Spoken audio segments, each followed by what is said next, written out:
What's up guys? In this tutorial, I will show you how to fix the problem when the Add Music to Profile option or Instagram music feature does not show up on your account. It can be really frustrating when you want to add music to your Instagram profile or stories, but the option is missing, or certain songs aren't showing up in the search results. First, open the Instagram app and go to your profile page by tapping your profile icon at the bottom right. Next, tap the three lines in the top right corner to open the settings and privacy page. Now, scroll down to the For Professionals section.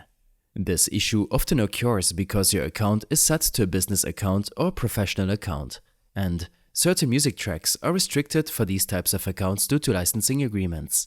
To fix this, tap on Business Tools and Controls. Then scroll down and select Switch Account Type. Choose Switch to Personal Account and confirm your decision. It may take a few moments for Instagram to process the change. Once your account has been switched to a personal account, go back to the homepage and test it out. Open your camera, record a quick video or take a snap, and tap the music icon at the top. Now, search for any artist or song you previously couldn't find, and you should see the full music library available to you.